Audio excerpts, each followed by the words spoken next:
Hello dear students, इस video में हम 5th क्लास का आपका लेसन 8 ए जीनी वोम नो वन लाइक्ड इसकी एक्टिविटी करेंगे। इससे पहले मैंने ये लेसन करवा दिया है। अगर आपने वो वीडियो नहीं देखी तो वो चैनल पर जाके आप वीडियो देख सकते हो। तो इस वीडियो में हम इसकी एक्टिविटी करेंगे। तो चलो हम शुरू करते हैं। एक्टिविटी फर्स्ट का पार्ट ए है, जिसमें आपको नीचे कुछ सेंटेंस लिखे हुए हैं, उनको आपको अरेंज करना है। मतलब आपको ये बताना है कि ये जो नीचे 6 लाइनें दी हुई हैं, इसमें से पहले लाइन कौन सी आएगी। मतलब कि जैसे हमने लेसन पढ़ा था तो उस लेसन में पहली लाइन कौन सी आएगी और फिर कौन सी। इस हिसाब से आपको ये 6 की 6 लाइनें बतानी हैं कि पहले लाइन कौन सी और उसके बाद और लास्ट कौन सी।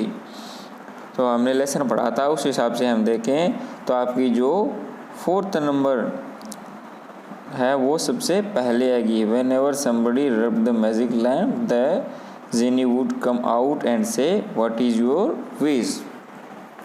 तो इसके बाद हमने लेसन पढ़ा था तो उसमें आई थी कौन सी line, one day a lonely boy, यानी जो 1 नंबर लाइन है वो 2 नंबर पे आएगी। तीसरे नंबर पे आएगी Pankaj wished to enter the magic lamp. और नेक्स्ट 4 नंबर पे आएगी it was clear that the genie's house had not been clean for years. मतलब जो 2 नंबर लाइन है वो आपकी 4 नंबर पे आएगी। 5 नंबर पे आएगी Pankaj told the genie that it was important to keep things in order। और लास्ट 6 नंबर पे कौन सी लाइन आएगी, टुगेदर पंकज, यानी नंबर 5 लाइन है वो नंबर 6 पे आएगी। तो चलिए हम पार्ट नेक्स्ट पे चलते हैं। नेक्स्ट आपका पार्ट बी है, जिसमें आपको कुछ क्वेश्चन लिखे हुए हैं जिनके आपको आंसर देने हैं।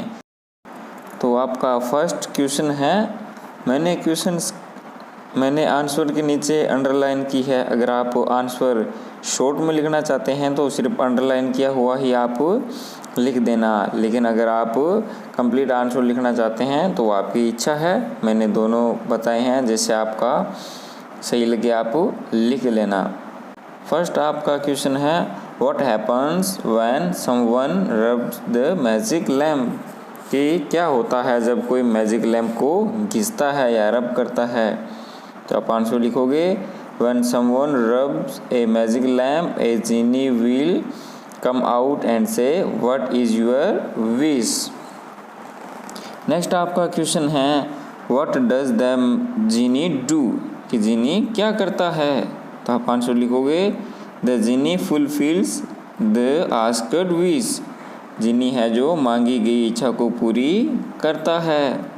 नेक्स्ट आपका why do you think Pankaj asked the genie to let him enter the lamp, कि आपको क्या लगता है कि पंकज ने चिराग के अंदर जाने के लिए क्यों कहा था।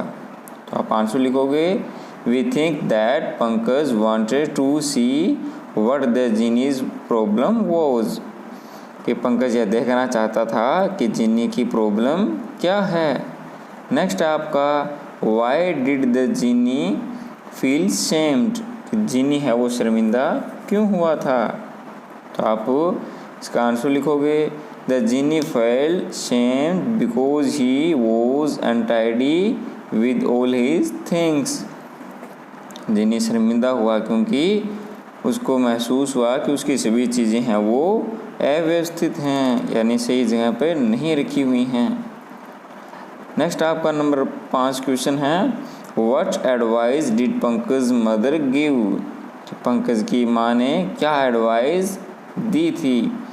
तो आप लिखोगे Pankaj mother gave advice to keep all things in order, कि सभी चीज़ों को सुव्यवस्थित या सही स्थान पर रखना चाहिए। Why do people begin to respect the genie, कि लोग हैं वो जीनी को दोबारा पसंद क्यों करने लगे थे। तो आप आंसर लिखोगे people began to respect the genie again because he began to give the asked gift in a good clean, जो जिनी है वो लोगों को ख्वाहिश पूरी करता था, तो उनको चीज़ें साफ और सुथरी देता था। नेक्स्ट आपका पार्ट एक्टिविटी सेकंड का ए है, जिसमें आपको एक पजल दी हुई है और नीचे इसके कुछ नंबर्स लिखे हुए हैं, सेंटेंस दिए हुए हैं, तो आपको उसके हिसाब से फिल करना है। मतलब जैसे उसमें आपको लेफ़्ट टू राइट और अप टू डाउन, यानी बाएं से दाएं और ऊपर से नीचे आपको जो वाक्य लिखे हुए हैं उसके हिसाब से जो सही शब्द है वो भरना है। तो नीचे जैसे 1 नंबर, 5 नंबर और 6 नंबर, ये तो आपको बाएं से दाएं लिखने हैं, और 1 नंबर, 2 नंबर, 3 और 4 ये आपको ऊपर से नीचे लिखने हैं। तो आप ये पढ़ लेना, मैंने आपको ये इमेज इसमें आंसर सोल्व करके दे दिया है। नेक्स्ट आपका एक्टिविटी सेकंड का पार्ट बी है, जिसमें आपको फिल इन द ब्लैंक दिए हुए हैं। बॉक्स में ऊपर कुछ शब्द लिखे हुए हैं, वो आपको नीचे खालिस्तान में भरने हैं। फर्स्ट है gleaming, next apologise, next rub, next untidy और लास्ट आपका एडवाइज। तो जैसे पहला वाक्य है, the teachers use a duster to rub the black board, कि टीचर है वो ब्लैक डस्टर का यूज़ किस लिए करते हैं, ब्लैक बोर्ड को साफ करने के लिए या रब करने के लिए। Always speak their truth is a good, कि हमेशा सच बोलना चाहिए, ये क्या है, ये एक अच्छी एडवाइस है। नेक्स्ट है, Sunil keeps his things in proper place, his room never looks untidy. Next है, Mahesh does not chew gutka, he has gleaming white teeth, gleaming मतलब चमकना। मुकेश गुटखा नहीं खाता है, इसलिए उसके जो दांत है वो सफ़ेद हैं और चमकते हैं। Neeraj apologised for his rude behaviour, apologise होता है क्षमा मांगना। तो ये था बच्चों आपका लेसन, उम्मीद करता हूँ आपको समझ में आया होगा। अगर आपको कोई चीज़ समझ में नहीं आती है तो नीचे कमेंट कर देना, मैं आपको बता दूँगा। और आप हमें सपोर्ट करें, इस चैनल को सब्सक्राइब करें, वीडियो को लाइक करें और अपने दोस्तों के साथ शेयर करें।